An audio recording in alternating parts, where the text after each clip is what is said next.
It's late fall and I'm heading to the cabin to prepare for the upcoming winter season. There's a chill in the air and the fall colors are already nearing their end.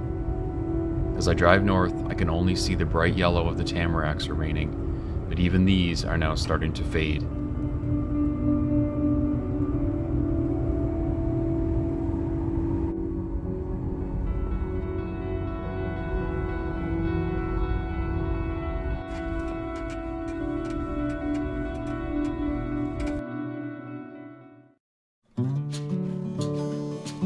What could be more serene than a late fall trip to an off-grid cabin in the woods? It's the time of year we enjoy the sounds of trickling water, the crunching of leaves, wind rustling through the trees, and the feeling of the cool night air. It's the time of year where you can really appreciate the popping and crackling of a nice warm fire.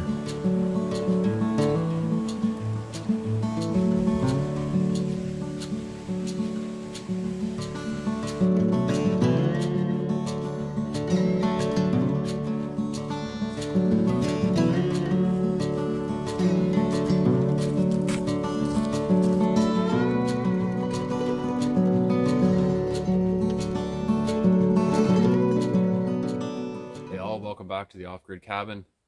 It's late fall, almost November.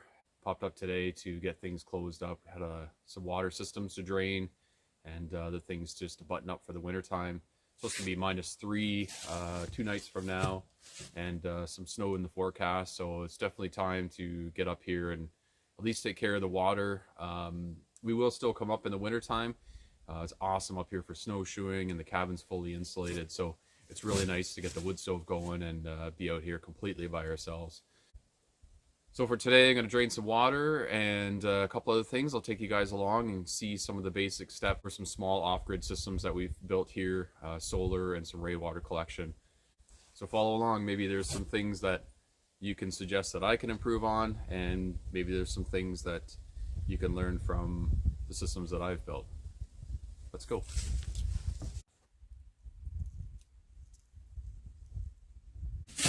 So this is the main unit here for the propane on-demand hot water.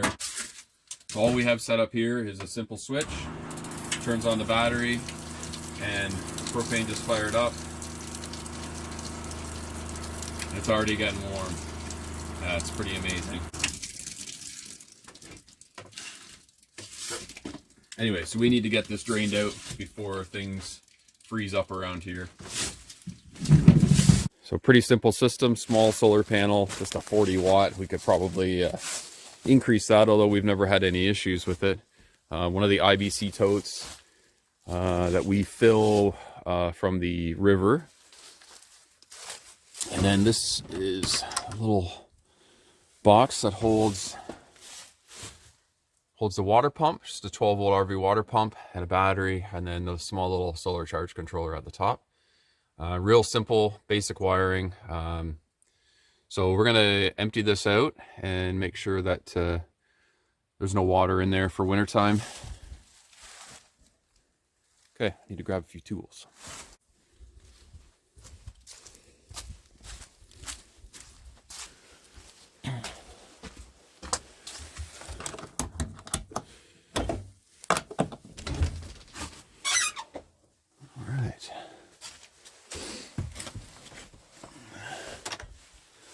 Okay, so the batteries are sitting at 13 volts.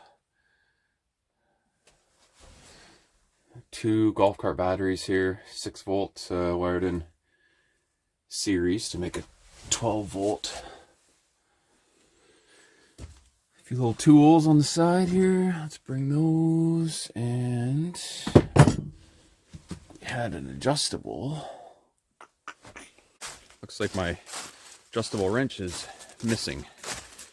Hate to use vice grips, but that's what we're gonna have to do. Okay, first thing is to drain the big water tote. So all these totes have a big drain in the bottom. Using a little piece of old eaves trough and downspout to get this, and then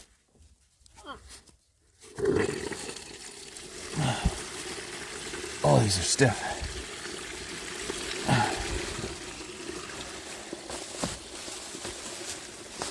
And then that's going to drain the remaining water out of this. So that tote, we end up putting just some small chlorine pucks in it throughout the season, just to keep it not too grungy. What you can do is actually cover it so the sun doesn't get at it, because the sun promotes algae growth inside. So if you actually cover it with a black cover or keep the sun out of it, it'll stop any algae growth whatsoever. So that's kind of a long-term plan. But we do put the chlorine pucks in it, and it's decent, but there is a little bit of algae buildup in there. Okay, so in here we basically just had the pump. There's a couple of little quick disconnects. One's the intake in out of the tank here, and then the other one is the supply that goes inside. So we can unhook this.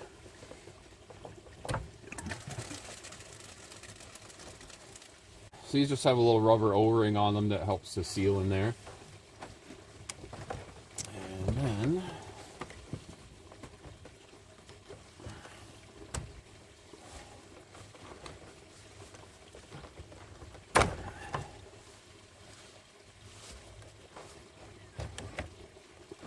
so pumps are pretty simple too. There's only two wires, positive and a negative.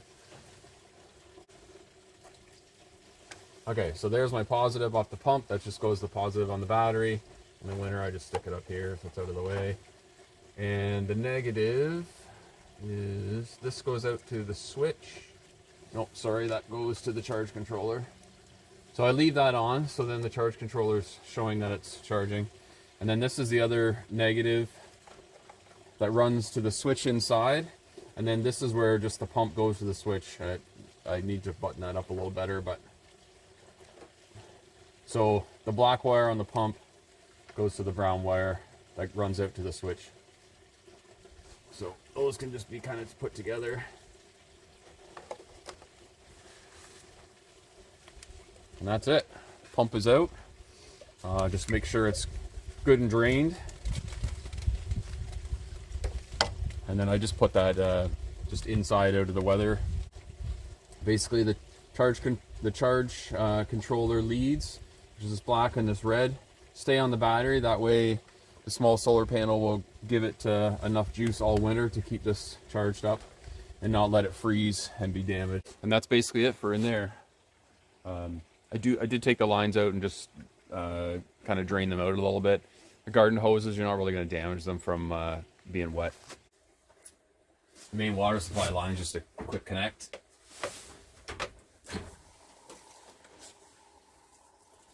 We also have the shower head. Ugh. I hate using vice grips. Not ideal.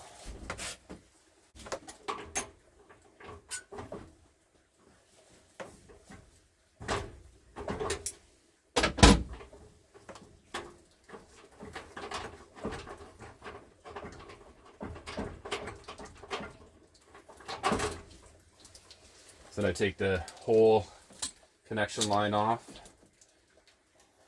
for the water supply for the shower head, and I take the shower head also off, maybe. There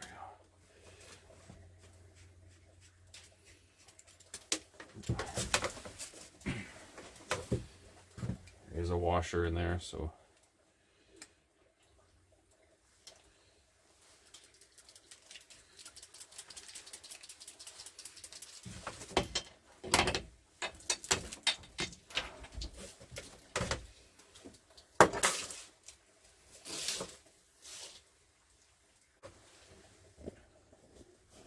connection underneath the sink here. So we're just going to unhook this and drain this.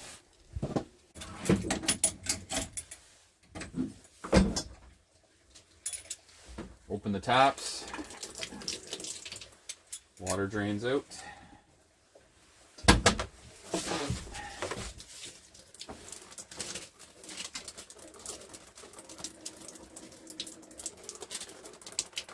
Just removing this propane line. That way this can kind of make sure it gets well shook out and drained. And then I usually keep it in the cabin just so it's just protected from the elements just a little bit more. Okay.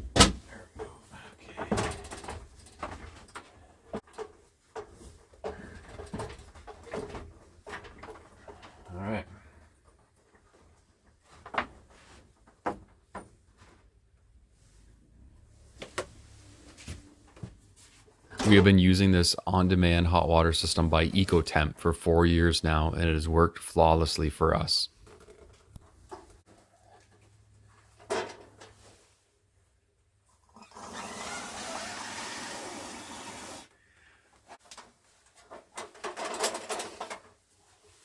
All right, so that's going to be good to go inside. So that is basically it for the shower. I did take the shower curtain down as well. The only other thing I like to do with this solar panel, because we got about this much snow up here, is get it, try to get it up off the ground. I think I need to put a couple of screws on here to hold this up. Then it'll be really up off the ground. I found in previous years it would end up getting buried. So come back and try to do that. We'll get a couple screws and stick it up here.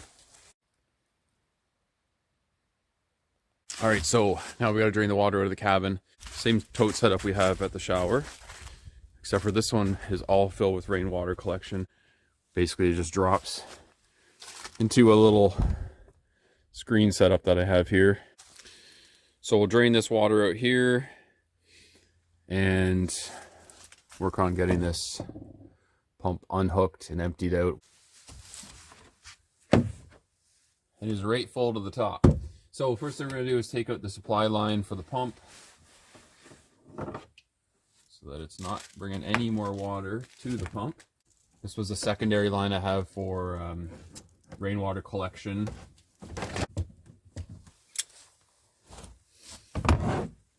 And so just taking off the top line that comes from the pump. You can see there's lots of water in it.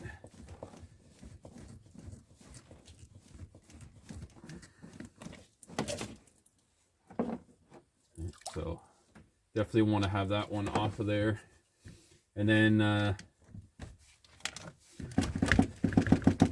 basically the pump is empty at that point.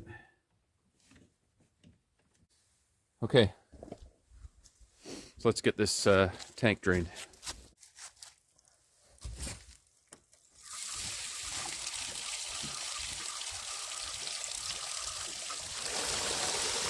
I highly recommend if you ever buy an IBC tote, make sure you get the external cage as well. We didn't, and it was a bit of a disaster that collapsed on us the first time, and then we ended up having to do this.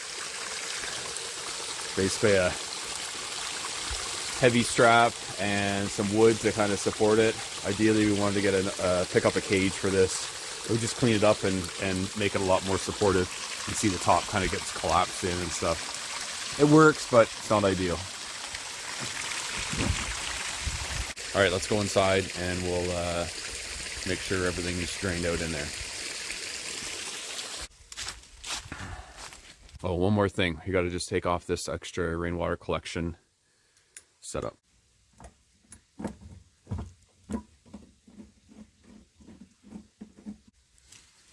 That's just a little chunk of garden hose that's really stiff, hooked to the line. So that was the one that fed down to the tote to pick up the extra rainwater collection that comes from these two drops, which is this up here, and another one that comes way up there.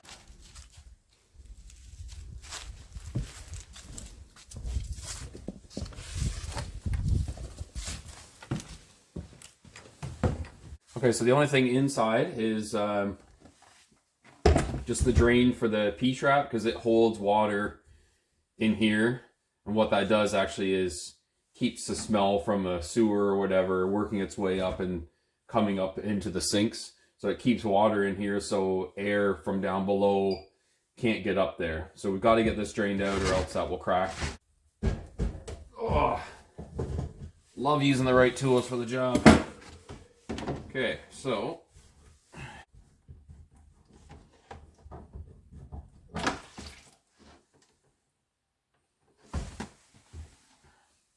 you get a fair amount of water from that actually. So that would definitely cause problems if that froze up in the wintertime. So I make sure that the faucet is open so that it doesn't create pressure. Okay, so that's it for the cabin water. just finishing the rest of the draining on the Tote. The only other thing that we do is change out our solar setup for wintertime. We've got one 340 watt panel that sits down on the ground,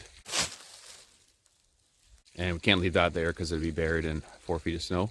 So we have other panels, two small 100 watt panels that sit up on the front of the cabin. With the sun lower in the wintertime, it still picks up pretty good sun, enough to power the keep the batteries charged up in the winter. So we're going to switch that over and get to the winter setup. Okay, so what we have is our summer setup. Basically, these lines run out to that big 340 watt panel that's outside, and then we have the winter ones, which I just cap off for the winter time. Currently getting some sun, so I'm going to carefully remove these two and then swap these two on. In the summertime, we just put these back on and move the panel back out.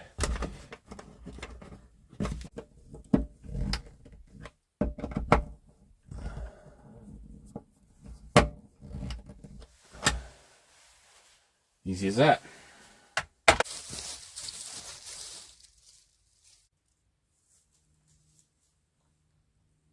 So just put the solar panel away.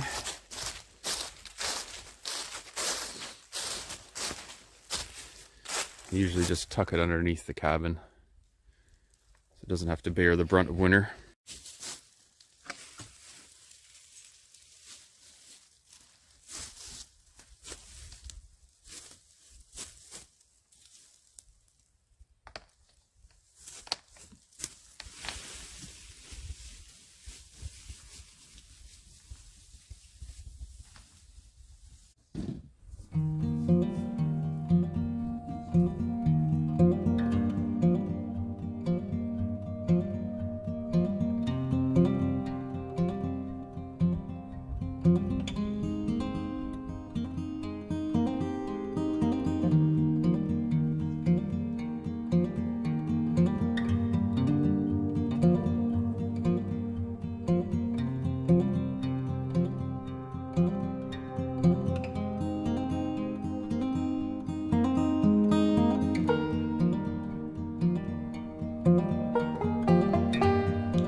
As I pack up the chairs around the campfire, I reflect on the many great times we have had around this circle. How much our children have grown since we first laid eyes on this wonderful property. So many great memories.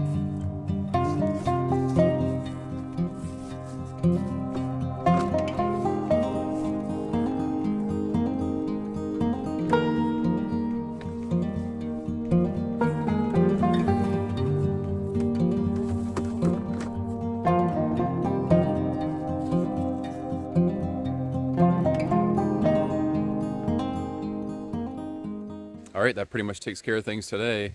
Got the water all drained, which was the main thing to worry about this time of year. Solar panels changed over to the winter mode.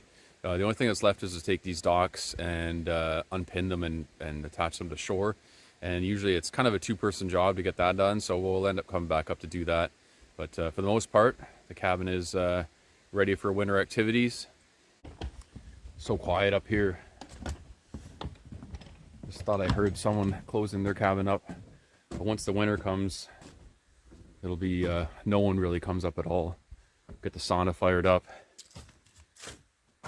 and just enjoy the nature. Hope you enjoyed the video of preparing the cabin for the winter season. Love to hear about your off-grid systems and properties. We are always open to learning new and more efficient systems for our cabin. If you liked the video, check out some of our others and consider subscribing to the channel.